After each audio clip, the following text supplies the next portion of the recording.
মনটাই আইছে না ইন্ডিয়া না মন তাই যাইতো না মনে হয় এই গাড়ি আইগো খালি ফাঁকা নিতে থাকে আর বাবা যায় রে কই শুনছি না নি আজ নয়া মাস্টার এখন আইতরা ওয়াইবে এখন আই সুরিয়া স্কুলে মাস্টার আইছুন নি ও বদলিয়া নয়া নয়া আইছে ও হ্যাঁ শুনছে না নয়া মাস্টার একজন কই আর স্কুলে বদলিয়া আইছুন ফিরিয়া হাসানি ও আমরা হালার ছাত্র আর আমরা ব্র্যান্ডেড ছাত্র হরুমান তাকে ওই স্কুলে পড়ি আর ওই আমরা বদলিয়া আর কোনো অন্য স্কুলে যাইতাম পারি না ও অনো শেষ আর অন্য আরম্ভ যাইতা কিলা পরীক্ষা দিয়া পাস করলে তো আরেক স্কুলে যাইতা মাস্টারে কিতা পরীক্ষা দিয়া পাস করি তাই নিনো আইছুন নি তাইনু তো এমনি আনা পরীক্ষা দিয়া আইছুন তার আমরা পরীক্ষা দিয়া পাস করিয়া যাইতাম কিতার লাগি আর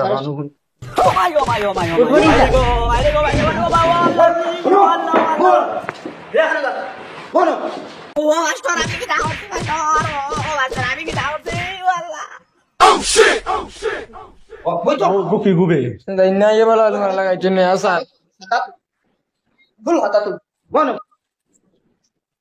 বুকি গো নয়া স্যার ওগু নয়া সান কত বেফুট কাই গুরে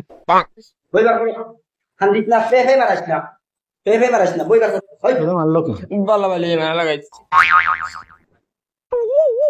ক্লাসরুম আইয়া মাইবার আগে হুনিয়ার আস্তা কান তুলে মারি দৌড় লিছো বেটা সিলাইতে বই গুডার হইও আমার হইতো না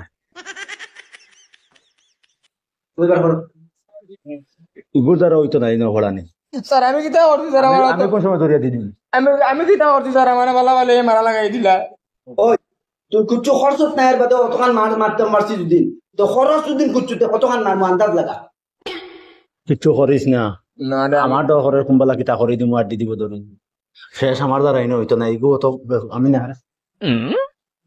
তোরে কইতাম কিতা ইগুরে কিতা কই আমার দ্বারা হইতো না ইনো আর ফড়া আমিও শেষ খাইল তাকি দিয়া সব না ইগুরে কি যাত্রুন দারুন দিছে আমার আচ্ছা এখন খোঁজান ক্লাসের মাঝে বল্টু ছাত্রকে হ্যাঁ, স্যার। এমজি বহুত বালা ছাত্র ও আমি স্যার ও তুই নি জি, জি। আচ্ছা আচ্ছা আচ্ছা আচ্ছা ব ব ব। তুই এত বালা কোন দিন হইলে কি জানি তার মানে কি দিয়ে কইছে আইয়ালে বাবরে আচ্ছা তোলা কত সময় ওলা তা হোক খানা খানি বাদ দাও আপনি নয় আজ ভাইলা আইছেন আইস হইলে আইছি আগে কোন জায়গাতে আসলা আগে ডেঙ্গার বন্ধ আসলাম ডেঙ্গারবো ও হিনো কিলা কিতা হরুতা মানে কেমন বালা খাইছো তালা হরুতা ইনো হরতা এগুন বালা আসুন তো তোমরা কেমন বালা আমরা বলে বালা আপনার হিনোর খবর কিলা কিতা চলে আছে ইনো বহুত বালা বালা তেয়ার ইন্দন আইল লাগে তো ট্রান্সফার হয়ে গেছে আমার যাবা আবার লাগি অসুবিধা তাহলে ট্রান্সফার হয়ে আরো আইলাম আমরা এটা যাওয়া আবার হেরান ও আমরা আল্লাহর আর মানে ও মরোয়ার বাস অন্তরে শিলচর হইলেও যাইতায় স্কুল বদলা নাই আর টান টানোর যেবলা দারো অন্য গেলে তোকে লাগি ও হসমা বয়সী তোমার নাম কি দাবা সল্টু স্যার বলে হসমা আচ্ছা তোমার তোর বয়স বড় টান টান 2000 দাড়ি দুড়ি সাস্তে সাস্তে একবারে মুড়ে উড়ে রাখে দিছে কেমন দিন তো নেই ক্লাসে বড় রায় কতদিন তো আচ্ছা নাম নাম কি তার নাম কি তো নাম কই দাও নাম কই দাও হ্যাঁ নাম কিতা আসলো বল্টু বল্টো খান বল্টু খান আচ্ছা ও বা রে ও বা আপনার নাম কিতা কিতা কইছই খানা খানে কেন নাম কিতা তারে কিতা দিকাও ও স্যার কিতা কইছই নাম কিতা নাম বেদই স্যার বেদই কিতা কইছে ফেদল না দই স্যার ফেদই ফেদই ফেদই স্যার কইছে না সার না নাম নাম ফেদই খালি ফেদই চেক তোমরা লগর জি আমরা লগে তারে তোমরা বুঝাও কিনা না আমরা তার লগে না তো আমরা তারে বেশ বুঝানিত লাগে না স্যার আচ্ছা ঠিক আছে আচ্ছা এখন ফালতু কপ করি হইতো না পড়াবার করো ও খাতা আমি বাগরিয়া বনো আগে তাই শুনলাম তো তুই খুব সুন্দর রচনা কইতে পারস এই শুদ্ধ বাংলায় একটা রচনা কসাই ও শেষ ও কতক্ষণ বালা বুঝবাই দিবা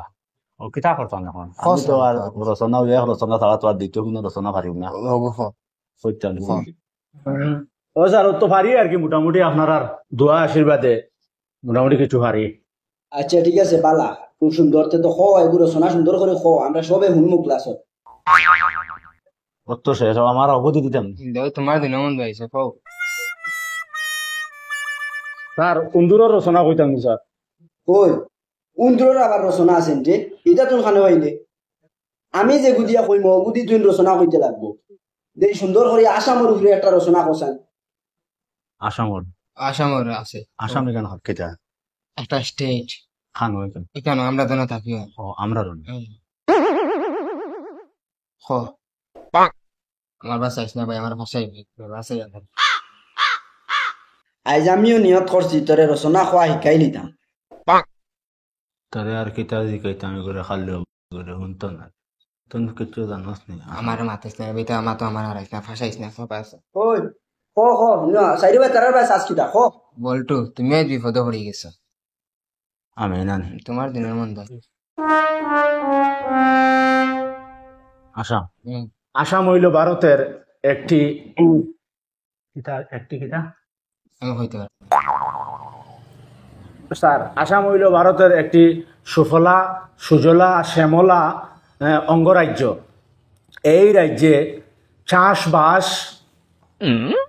ক্ষেত কৃষি চাপাতি ইত্যাদি খুব ভালোভাবে হয়। এই রাজ্যে অনেক ফসল উৎপন্ন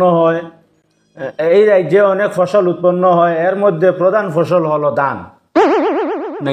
দান ধান কৃষক ভাইয়েরা অনেক কষ্ট করে মেহনত করে জমিনে হাল চাষ করে ধান ক্ষেত করে করে করে করে করিয়া হাল চাষ করিয়া আলি ফালানির পরে কিছুদিন পর ওই আলিটা ধানে পরিণত হয়। আলি ফালায় আবার কিছুদিন পরে আবার ওই আলি গিয়ে ফুরিয়ে পায়ে বাড়িয়ে মাটি ফালাইয়ে কুচি করে এক জায়গাতে অন্য জায়গায় এভাবে রাখা হয়। এরপরে আবার 10 কুচি দিয়ে একটা আলি বাঁধা হয়, তাহাকে একটা আলি বলে। হ্যাঁ, ওই একটা আলি হুজা দিয়ে গিতিয়ে এই দুই দিকে দুইটা আলি নিয়ে বিলো যার জমিন আছে কৃষক ভাইরা কষ্ট করে গাম জড়িয়ে ওই নিজের জমিতে হাল চাষ করে আবার ওই যে আলিগুলো নিয়ে যায় ওইগুলো ওই হাল চাষ নিজের জমিনে নিজের জমিনে রোপণ করে বাড়িতে চলে আসেন। কয়েকদিন যাওয়ার পর কয়েক মাস পর আবার খাঁচি হুজা 4-5 মানুষ মিলে গিয়ে ওই ধানগুলো কেটে আলা করে জমিনের মাঝে ছিতরাইয়া জমিনের মধ্যে রাখেন।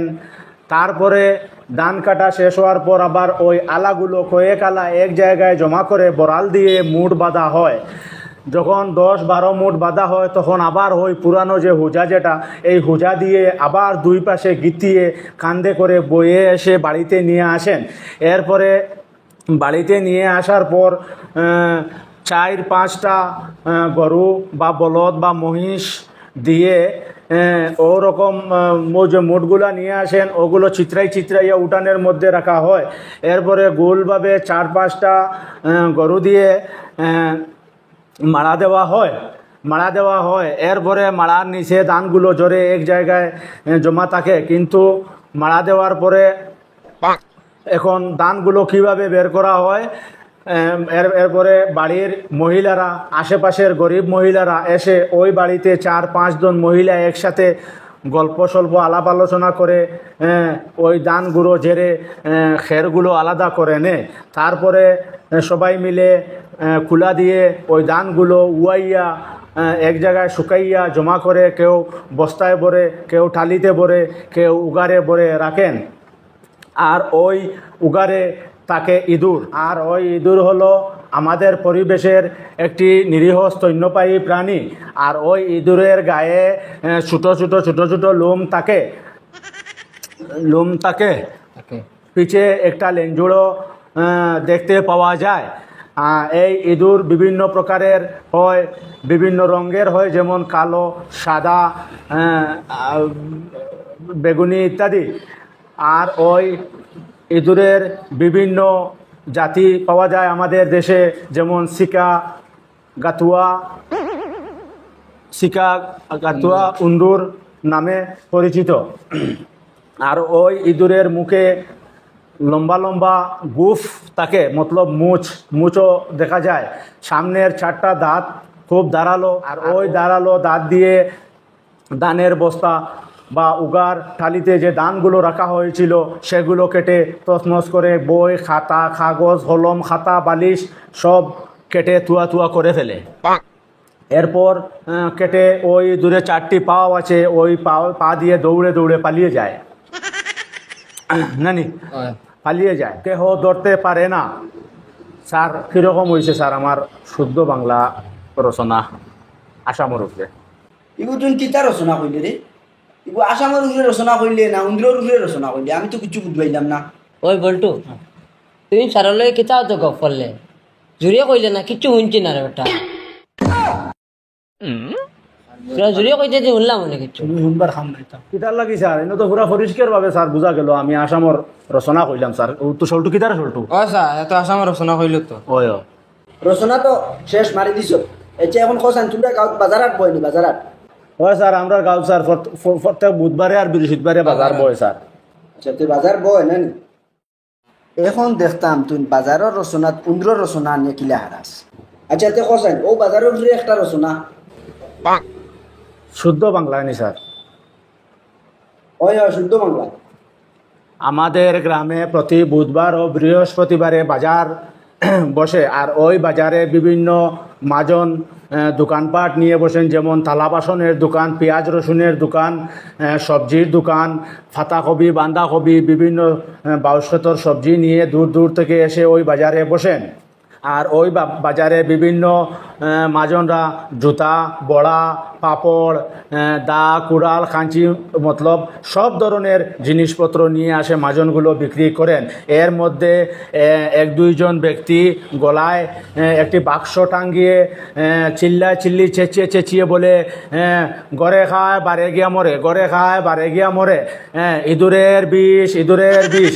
আর ওই ইঁদুর হলো আমাদের গ্রামের একটি স্তন্যপ্রায়ী নিরীহ প্রাণী। আর ওই ইঁদুরের গায়ে ছোট ছোট লোম থাকে, 4টি পা আছে আর একটি লেজও আছে। আর ওই ইঁদুরের মুখে গুফ থাকে, আর ওই ইঁদুরের মুখে আবার 4টি ধারালো দাঁত থাকে। আর ওই দাঁত দিয়ে ধানের বস্তা, আলুর বস্তা, পেঁয়াজের বস্তা, খাতা কলম কাগজ বই বালিশ, দানোর টালি, দানোর উগার, দানোর বস্তা ইত্যাদি ভারিয়া থুয়া থুয়া করিয়া আর ওই 4টি পা দিয়ে দৌড়ে দৌড়ে পালিয়ে যায়। আমাদের গ্রামের কেউ তাকে ধরতে পারে না। স্যার কিলে হয়েছে স্যার আমরা বাজারের রচনা? বুঝছি গিয়ে উন্দ্র রচনা শিখতে আইছে, ওটার লাগি হলতাত খালি তার উন্দ্র রচনা ওটা নিয়ে হারা। এখন এমন এক রচনা ধরবো দেখ মুরগুত কিলা উন্দুরা নিয়ে হারা। আচ্ছা বল্টু খসান শাহরুখ খানের উপরে একটা রচনা সুন্দর করে কো। শাহরুখ খান স্যার? ও একটা শাহরুখ খান। ও মুম্বাইয়ের একটা? ও মুম্বাইয়ের একটা শাহরুখ খান নি স্যার? একটার শাহরুখ খান। আচ্ছা থানার রচনা নেই?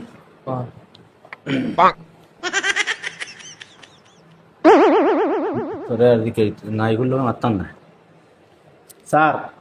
শাহরুখ খান হলেন ভারতীয় সিনেমা জগতের কিংবদন্তি একজন সুপারস্টার। উনি কিং খান, বাদশাহ খান নামে পরিচিত।